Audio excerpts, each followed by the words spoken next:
The silence in the executive suite of Vanguard Industries was the kind that came before a storm. Marcus Thornhill stood at the floor-to-ceiling windows of his corner office on the 62nd floor, watching the city below move like ants in a colony he controlled. His reflection stared back at him, sharp suit, sharper eyes, and a reputation that made grown men tremble. They called him the Ice King, the man who built an empire on precision, fear, and the unwavering belief that weakness had no place in his world. But on this particular Monday morning, something was about to crack through the frozen fortress he had built around himself, and it would come from the most unexpected place, from a man with calloused hands, a worn backpack, and eyes that had seen too much loss. If you believe in the power of kindness, in second chances, and in the idea that one person can make a difference no matter where they stand in life, please hit that like button, leave a comment sharing your thoughts, and subscribe to this channel. Your support means the world, and it helps us bring more stories that touch the soul and remind us what truly matters. Daniel Torres pushed open the heavy glass doors of Vanguard Industries at 5:30 in the morning, his janitorial uniform crisp despite being second-hand, his shoulders carrying the weight of 1,000 sleepless nights. He was 42 but looked older, the kind of aging that comes not from years but from burying a wife to cancer, from holding a 7-year-old daughter as she cried herself to sleep, asking why mommy wasn't coming home, from working 3 jobs just to keep a roof over their heads and food on a table that felt too empty. This job, the night shift janitor position at one of the most prestigious companies in the country, was his lifeline. It paid better than anything he had found in 2 years of searching, and it had health insurance, the kind that might actually cover his daughter Emma's asthma medication without forcing him to choose between that and rent. The building was a cathedral of glass and steel, cold and impersonal, much like the man who ruled it. Daniel had heard the stories during his brief orientation. Marcus Thornhill was a legend and a nightmare wrapped in expensive Italian suits. He fired people for being 30 seconds late. He had once made a senior executive cry during a board meeting for a minor miscalculation. He expected perfection and gave nothing in return but a paycheck and the constant terror of unemployment. The other janitors warned Daniel to stay invisible, to clean efficiently, to never make eye contact, and to pray he never crossed paths with the billionaire who treated human beings like replaceable parts in his corporate machine. But fate has a way of ignoring our careful plans. 3 weeks into the job, Daniel was cleaning the executive floor, running late because Emma had been up most of the night coughing, and he had spent precious hours at the emergency clinic instead of sleeping. He was exhausted, moving through the motions with muscle memory, when he heard it. A sound so out of place in this temple of cold efficiency that it stopped him mid-motion. Crying, not the polite sniffling of someone trying to maintain composure, but raw, broken sobbing that came from somewhere deep and wounded. He followed the sound to Marcus Thornhill's office, the door slightly ajar, light spilling into the darkened hallway. Every instinct screamed at him to walk away, to pretend he heard nothing, to protect the job he desperately needed. But Daniel had been broken too many times himself to ignore another person's pain, regardless of who they were or how much money they had. He knocked gently, and the crying stopped abruptly. There was a long pause before a voice, rough and unfamiliar with vulnerability, told him to enter. Marcus Thornhill sat behind his massive desk, but he wasn't the imposing figure from the corporate photos. His tie was loosened, his eyes were red, and in his hands he held a small photograph, edges worn from repeated handling. He looked up at Daniel with an expression that mixed surprise, anger, and something that looked dangerously close to relief at being caught in a moment of humanity. For several heartbeats, neither man spoke.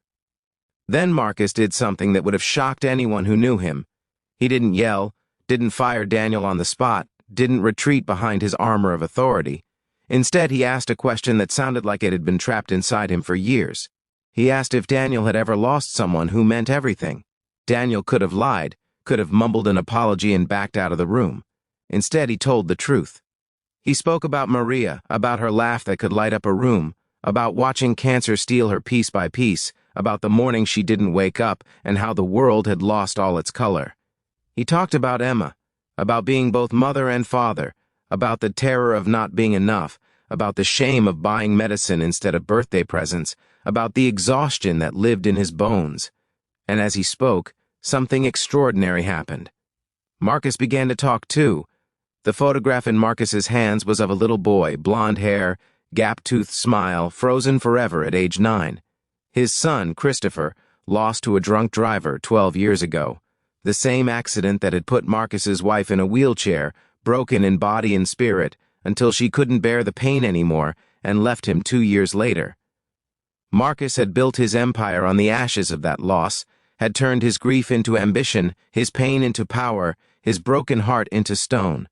He had convinced himself that if he could control everything, manage every detail, demand perfection from everyone around him, he could prevent loss, could wall himself off from ever feeling that helpless again. But the walls had also locked him away from everything that made life worth living. That night, two men who existed on opposite ends of every spectrum sat in an office high above a sleeping city, and discovered they spoke the same language of loss. They talked until the sun began to paint the sky in shades of gold and pink, until the early shift started arriving, until the building began to wake around them, and when they finally stood, something had shifted in the foundation of both their worlds. The changes started small. Marcus began arriving earlier, not to intimidate but to talk with Daniel as he cleaned. He asked about Emma, remembered details, brought her books when Daniel mentioned she loved to read. He started noticing the other janitors, the security guards, the people who kept his empire running while remaining invisible. He learned their names, asked about their families, discovered that the woman who cleaned his executive bathroom was putting 3 kids through college, that the night guard was a veteran with PTSD who couldn't find daytime work, that every person he had treated as furniture had a story, a struggle, a life that mattered. Word spread through the company like wildfire. Marcus Thornhill was changing. He smiled, actually smiled in meetings. He praised good work instead of only punishing mistakes. He implemented a childcare program for single parents, increased wages for hourly workers, created mental health resources that actually worked. The Ice King was melting, and underneath was a man who had been drowning in his own protection, desperate for connection but too afraid to reach for it. But the real transformation came 6 months after that first conversation when Emma got sick, really sick, and Daniel faced the nightmare of possible hospitalization with insurance that might not cover everything. He came to work hollow-eyed and shaking, trying to hold himself together with hope and prayer. Marcus found him in the supply closet, barely keeping panic at bay, and did something that would have been unthinkable a year ago. He put his hand on Daniel's shoulder and told him that Emma would have the best care available, that money would never be an obstacle, that Daniel had given him back his humanity, and this was the smallest way to say thank you. Emma recovered, her lungs stronger with proper treatment and medication they could now afford. And in the executive suite of Vanguard Industries, a billionaire learned that the measure of a man wasn't in his bank account or his power over others, but in his willingness to see the humanity in everyone he met. Daniel Torres, the janitor with worn hands and a broken heart that still knew how to love, had walked into a tower of steel and ice and reminded its king that we are all just people trying our best, deserving of kindness, capable of healing if only someone is brave enough to reach out.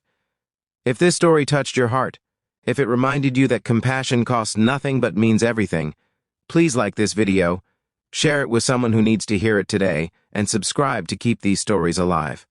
Before we end, I want to ask you something special.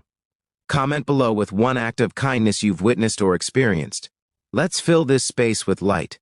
In the end, everyone still respected Marcus Thornhill, but the fear had been replaced with something better, with loyalty earned through humanity rather than demanded through terror. And every morning, when the janitor and the billionaire shared coffee in an office high above the waking city, they reminded each other that titles and money meant nothing compared to the simple, profound act of seeing another person's pain and choosing to care. Because sometimes the greatest power we have is not in building walls, but in having the courage to let them fall.